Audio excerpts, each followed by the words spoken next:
Welcome to today's webinar. The topic today is how to consider masonry in Rfem 6. My name is Andreas Hörold. I'm responsible for marketing and public relations in the company Dlubal Software. For instance, webinars, the technical content of the website, customer projects, newsletters, and so on. I will be the moderator today and I will answer your questions during the webinar. My colleague Ulrich Lex will be the presenter today. He's responsible for the add-ons masonry design, glass design, construction stages analysis, and he works also in the customer support team. Okay, I say some words how you can ask questions, at least for the attendees who participate the first time. I switch off my webcam that you can see the full screen. If you have a question, just press the button with the question mark, then enter your question in that field, press send, and I will receive your question and I will answer you. The other way is to watch the entire webinar and then email your questions to info@dlubal.com. Okay, that's for the moment all from my side. I hand over to Ulrich. Ulrich, it's your turn. Thank you very much, Andreas, for your introduction. From my side, hello to all to today's webinar. The topic of today's webinar is masonry. What we have implemented in Rfem and how we could use it for the different situations. The webinar is separated in three parts. In the first part, a few words to the material and the material parameters. The second part is about the differences of the material models, of the implemented material models in Rfem. And as the last part, some examples in Rfem 6. Let us start with the material parameters. The material masonry is a quite difficult material because it's not only one material, it's a mix between bricks and mortar. It's a combination of two different materials. Therefore, there are a few possibilities how it could considered in an FE program. The most detailed possibility would be a detailed micromodel. This detailed micromodel would mean that the stones, the bricks and the mortar are directly created in the Rfem model. So each brick is one element and also the mortar joint is an element too. That would mean that the individual components are exactly created in the program. But the disadvantage of this option would be that you would need a lot of input, a lot of time to create this. You would have a lot of calculation time. So I think it's not sensible to compute with this detailed micromodel for a big building or something. A second part would be, it's called simplified micromodeling. Here it's a little bit easier. The combination of bricks and mortar is created in this way that only one element is created for a brick, and between the different bricks or blocks are contact conditions defined. I could imagine that it would be possible in Rfem to create such a system with surfaces in combination with line releases, or maybe even with solids and contact elements. The third and more easy modeling would be a macro modeling.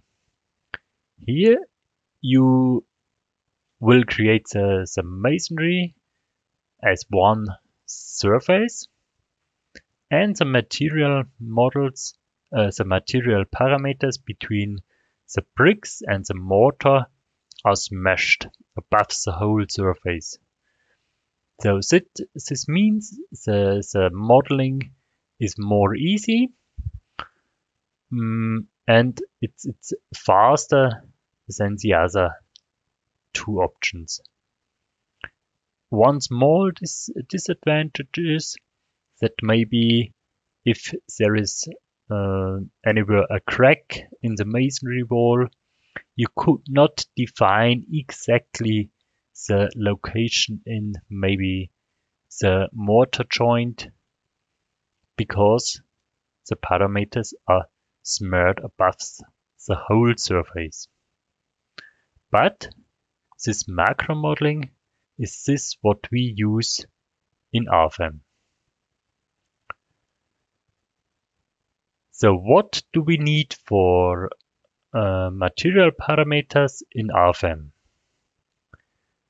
For the first step, for computing the internal forces, we only need the modules of elasticity and the shear module. This is everything we need for the first step. So how could we get an idea about this elastic modules and shear modules? Here we find an answer in the Eurocode. The determination of E modules is defined by one factor. It's about 1000 for clay. It's in a range of 800 to 1250 for calcium silicate, or maybe 2050 and 2700 for manufactured stones. This multiplied with the FK characteristic strength is the E module. For small stones, for historic stones, you can add an factor where reduction of the E module, a small reduction of the E module, according to the height of the brick and reference height. The shear module is quite easy because this is 40% of the E modules in this direction. So this is all for the first part, and here I want to switch to the program. So as before I start to modeling something, I want to check if in the add-ons in the base data my masonry design is checked on, because this is the most important thing if I want to work with masonry. Today I prepared a small example. It's one wall with a slab and a defined load above. So I want to show the differences between the material models. That's why I have created some materials, and I want to show you the differences now. As the first material is the material with the isotropic linear elastic material model. This isotropic linear elastic material model is our basic material model. It's the same for concrete or steel surfaces. You only need one E-module, elasticity module, and shear module to compute the internal forces. When you have chosen the material type masonry, then you have here the possibility to create also an isotropic masonry plastic surface material model. This means the isotropic option is that we have one E-module for both directions.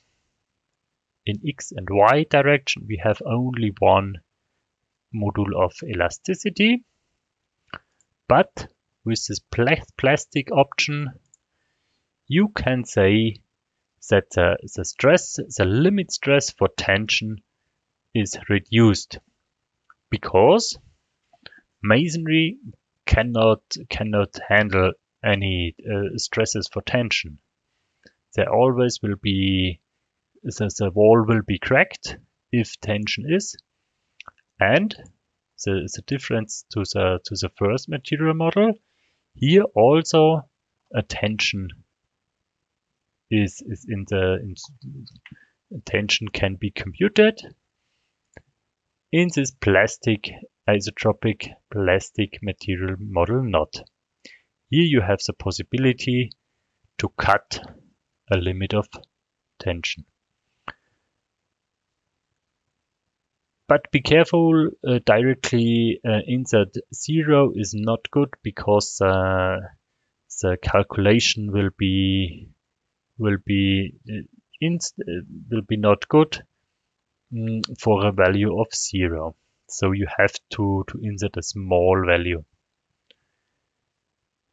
So the third option is the orthotropic, and this, I would say, it's the most exact material model for masonry, because here we have a different module of elasticity for the Y direction, for the strong direction, and the X direction, I would say the weak direction of the bricks, and a shear module is considered too.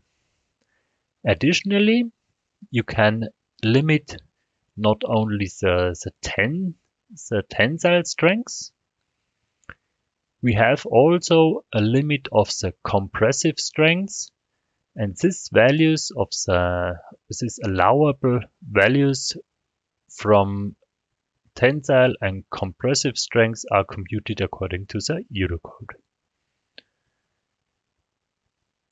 That would be mean again, if the calculation with this material model is done, then the design of this wall is done too. So these three different material models we have in Rfem. As a last option, we have one type of thickness. We called it shear-free. You can choose it in the thickness type wall shear-free. That means if you choose the thickness type, that this wall can only transfer vertical loads from the top to the bottom, but no shear loads shear loads of the system. So I will show you later where you can use this thickness type.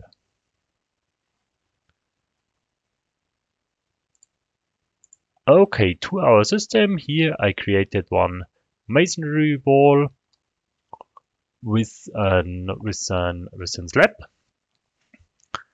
and I want to assign this different. I want to create one more walls with copy. Maybe this direction and copy the loading too. 1, 2, 3 times. Okay. So in the first wall I have to assign the isotropic material. In the second wall I want to consider the thickness with the isotropic masonry plastic. In the third case, I want to consider the orthotropic masonry plastic. And in the fourth part, I want to consider here my shear wall thickness type. For the shear wall thickness type and the horizontal load, I need some additional elements. That's why I added here 2 beams, 2 members as a column. Section from concrete. Okay, maybe for this case. So now I have defined on the first step the isotropic material model, the isotropic masonry, the orthotropic masonry, and in the last step the shear-free wall. So I want to take a look on the easiest load, on the vertical load. A short look into the mesh settings. I have a mesh length about 250 centimeters, and this is the value you have to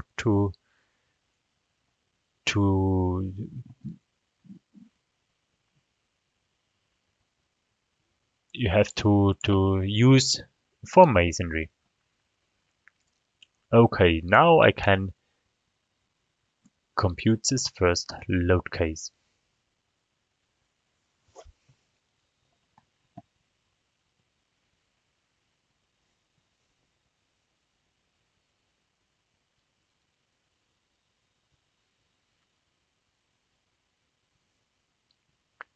So when we take a look on the results, I want to look at the stresses, and here I have something like the load trajectories, where you can see how the load is transferred in the surface. And we see for our first isotropic system that the load is transferred above the whole length of the wall.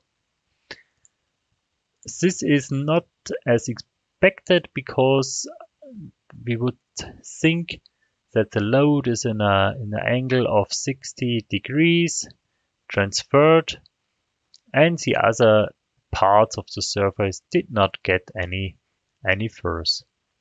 But for the basic isotropic linear elastic material model, it's not as expected for masonry systems. When we take a look on the second system, it's better.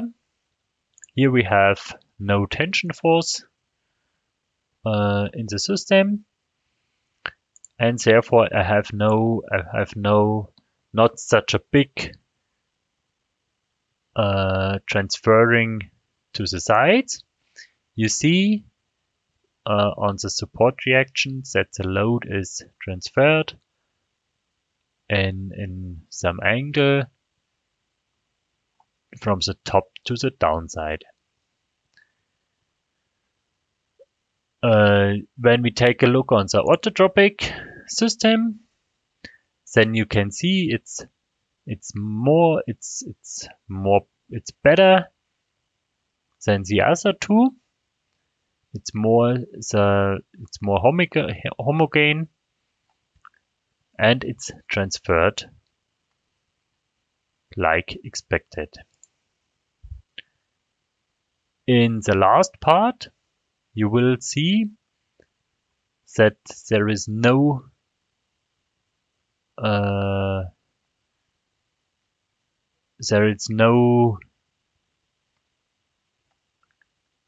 there are only vertical loads in the system because of the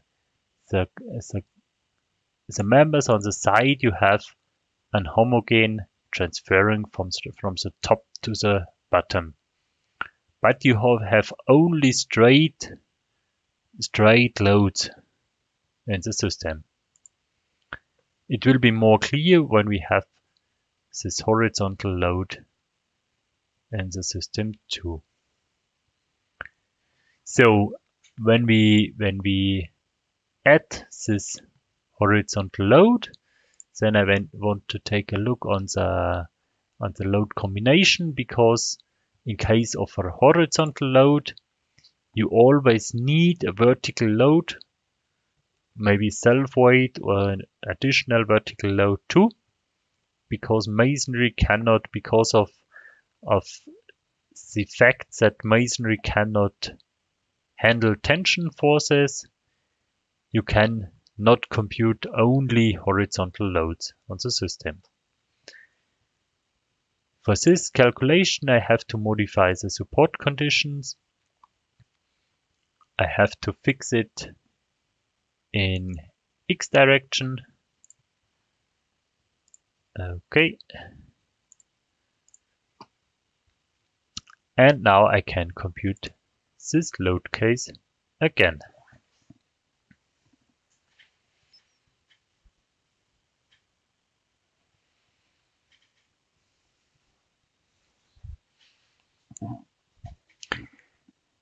Here we can again, we see again that the load transferring of the internal force of our isotropic system is not as expected. Is not as expected in the system. Here I can change it one time more, then it's more clear. I can deactivate the nonlinearity, so we can see also the tension in the system when we compute it again.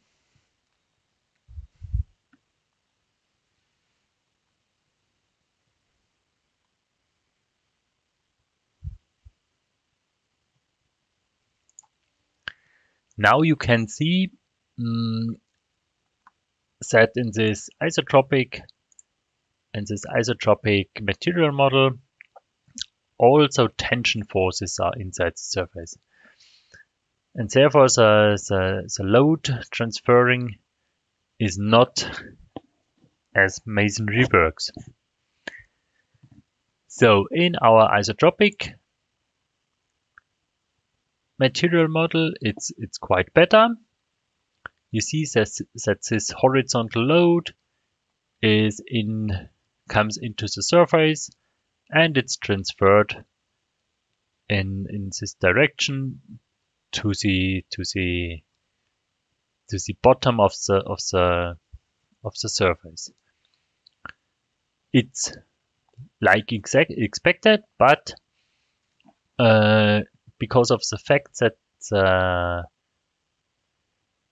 we have only an isotropic system, so the E-module in both directions is the same, and this exact shear behavior of the masonry is not so good considered with this material model. The most exact system is the orthotropic one. Here you can see that only tension is like it's defined in the material, and the pressure is transferred in the right way to the supports. In the last option, you will see that the masonry wall get no horizontal loads. There are only vertical trajectories in the system. Here also we can take a look at the internal forces. We only have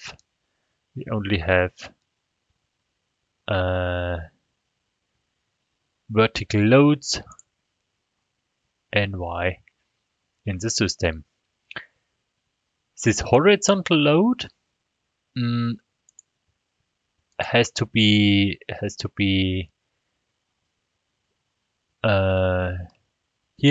something created for this horizontal load. That's why I added this concrete columns. You see here is a moment in this member, because this surface cannot handle shear forces.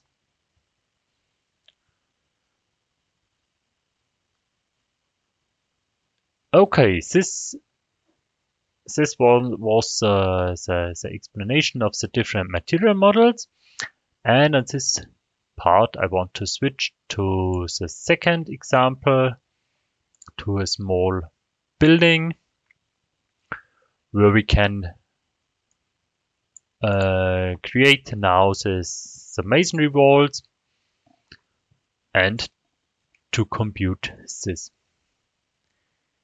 So I have created some building, 2 floors with concrete slabs. In the front, some columns in concrete, and in the back I want to consider masonry walls.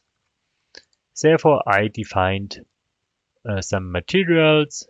One, the isotropic masonry material models for the surfaces who should acting for shear forces, and for the walls inside the building, I do not want to consider shear. There I have to create the isotropic material model and want to use the thickness type wall shear free. So when this is defined, I can continue with creating the surfaces. I use the option boundary lines. I choose my thickness. Okay, and create and create the walls.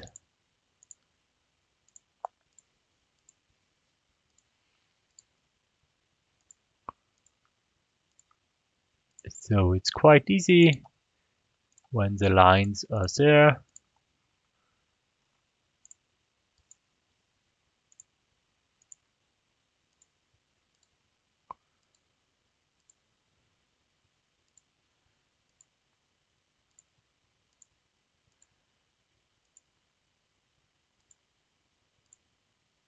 And the last one. Okay, for the inner walls, I want to use the thickness shear free and create here my inner walls.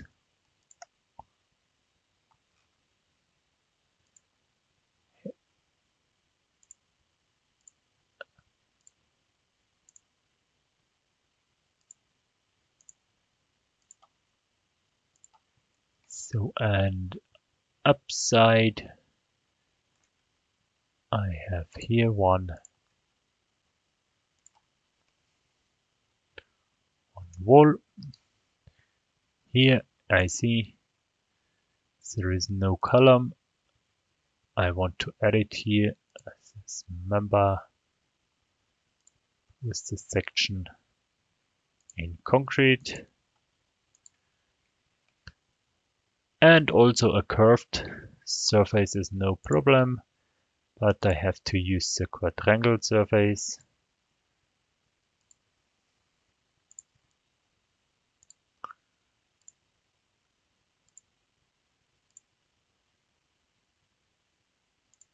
One, two, three, and four. So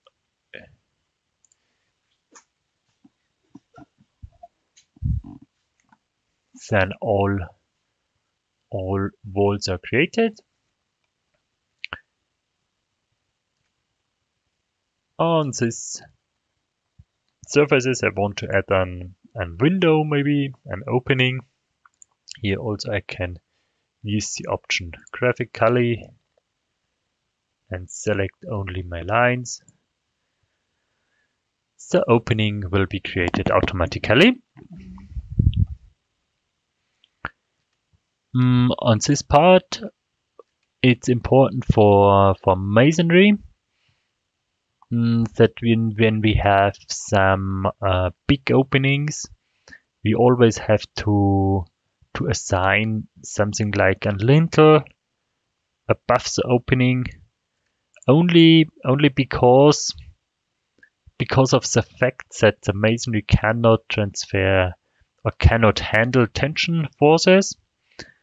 And if here acting a big load is assigned, or if the opening is too big,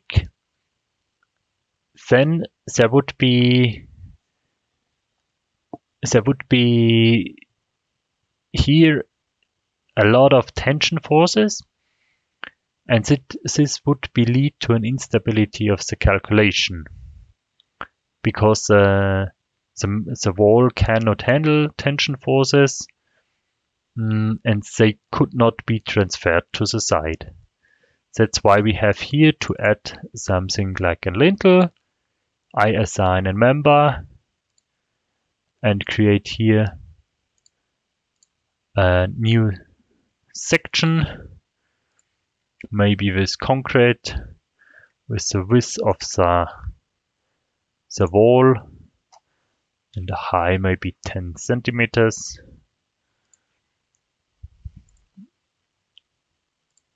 Okay. For bigger openings, it would be good to create it inside the wall a little bit, so that the load is not transferred on one F image here. But in this case, it's okay in this way too.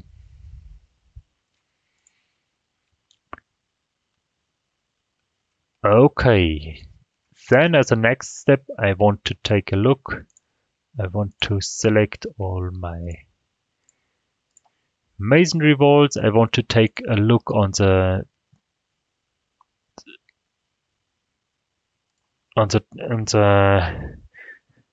axis systems, because it's better for interpreting the results when the local x direction or the local axis system is oriented in the same direction. Maybe local z goes outside of the building. Therefore, I have to reserve this, and here.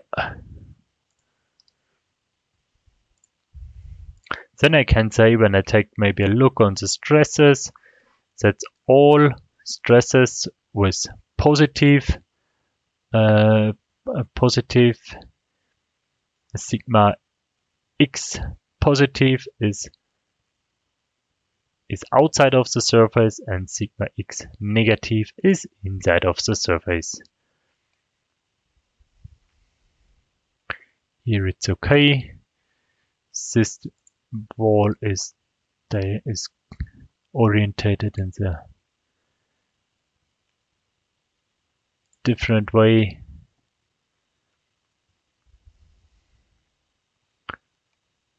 And then it's okay.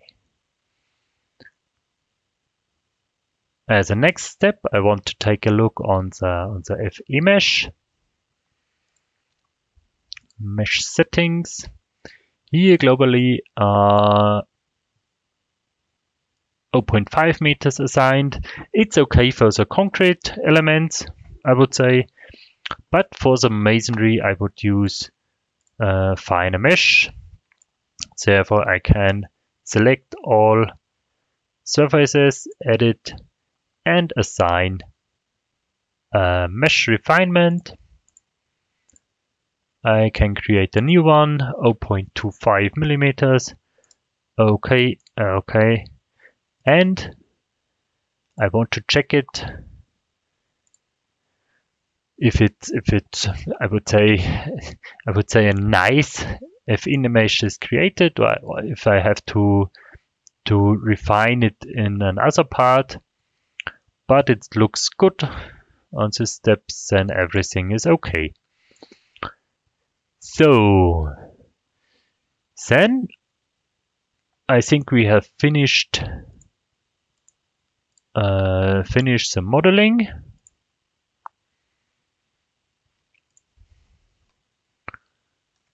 Then we can take a look on the loading.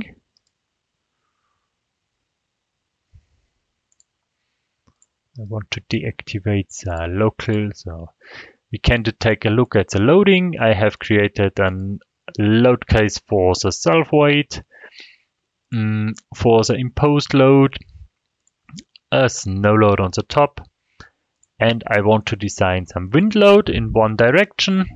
Here in global X direction. Here I can create a new additional surface. Again, I can select the boundary and use the stiffness type load transfer. Here I have a lot of different options for how the transfer direction should be. Maybe only in X direction of the surface, in Y direction, or in both directions with stripes. Or the more exact thing would be the isotropic FEA option, but in our case I think the stripes are okay. I could remove some objects which should be not loaded. In our case it's okay. Can continue with okay and can create here's this surface. The same I can do for big openings. For openings, I would have a second option, the option to create directly a load on the option with new opening load. Here I want to show both options. For the new opening load, I can use one value in X direction and can choose opening. Okay. Then automatically this load will be transferred to the lines around the opening. I can show also the load on the boundary lines. So for the load transfer surface, I can use the default or the basic surface load.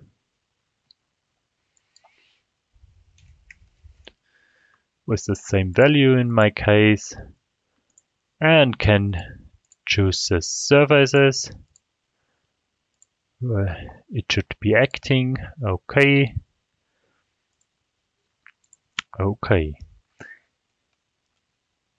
Also for the load transfer load, I can show the distribution surface, what is acting on the separate lines. Here you see I have an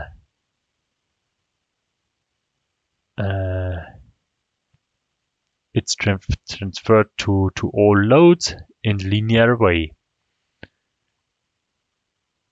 in the stripes of Y and X directions.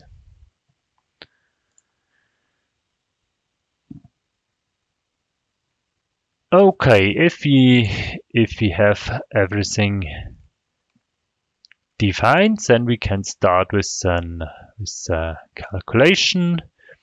Here I want to compute maybe one load case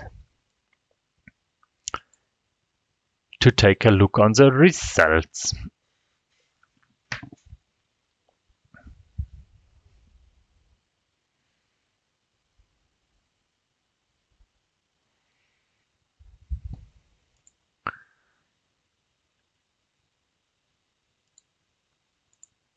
Okay.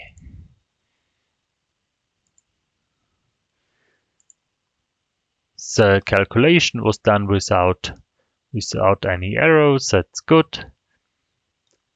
So everything is okay. So now I want to show you the results of this inner walls, where we had used the thickness type shear wall, shear free wall.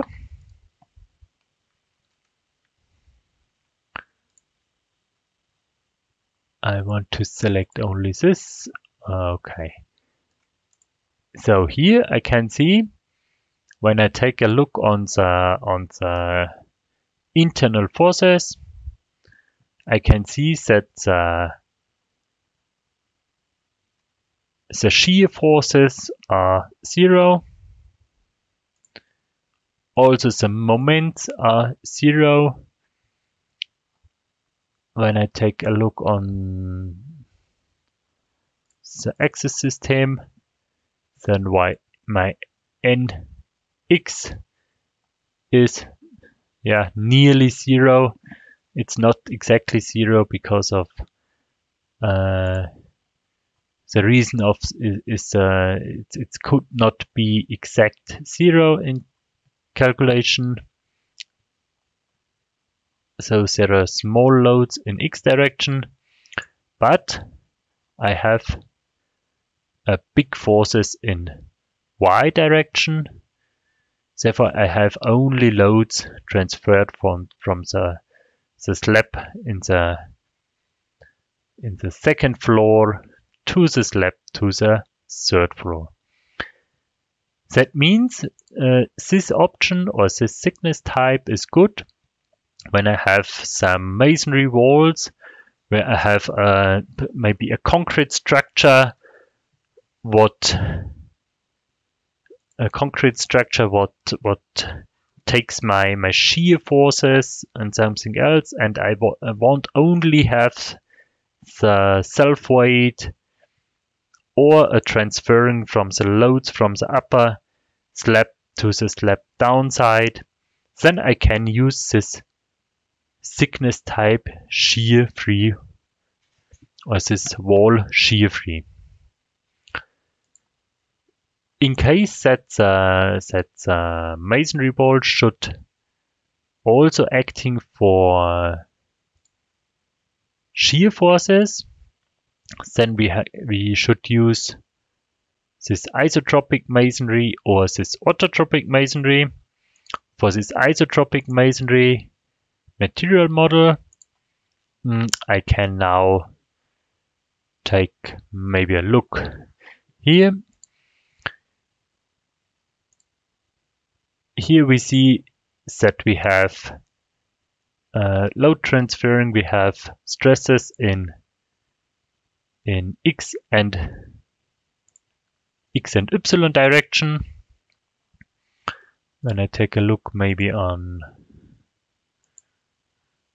this wall again, then we see that we have only tension forces in the defined limit.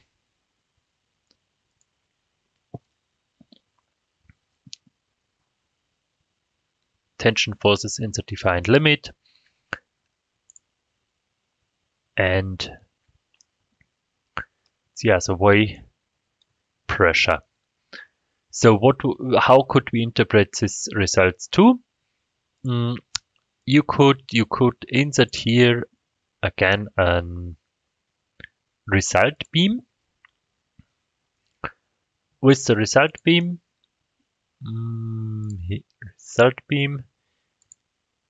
we could use here a block with 1 meter, where we want to include objects, maybe only this one. Okay, I can create, it's not important, but I create a new one. Stiffness, because the result beam does not have a stiffness for the calculation. We have here 1000 to 380. Okay, and we can add it here.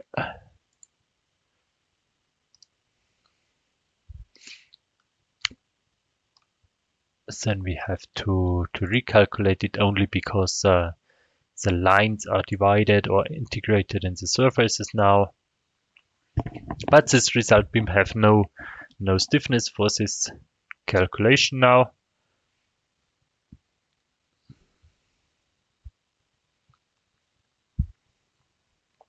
But now you have the possibility to take a look on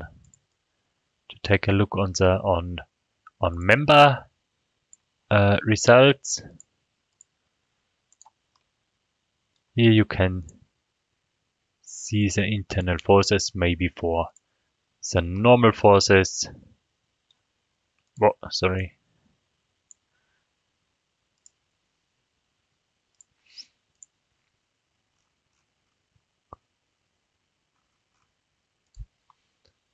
For the normal forces or for the acting moments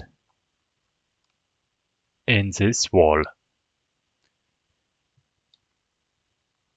Because we use this isotropic masonry, you could use now the results of this result beam for an additional design of the masonry surfaces too.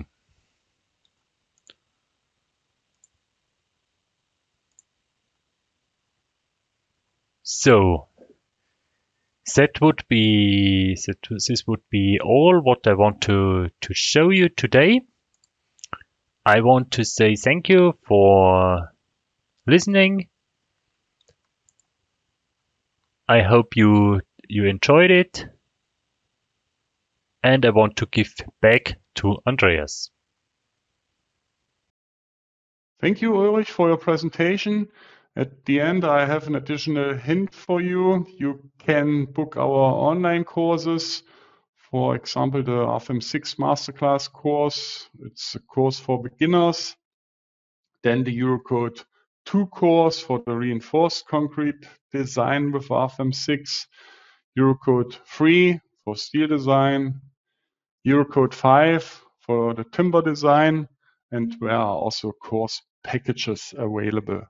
For more information, just scan the QR codes in the middle, or you can click at the links at the bottom of the slides.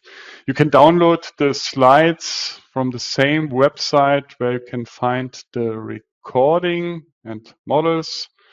And the next days you will get an email with a link to that page. And the email contains also your attendee certificate. Okay, that's for the moment all from my side. I thank you for your attention. Thanks again to Ulrich for the presentation. I wish you all a nice rest of the day. Bye-bye.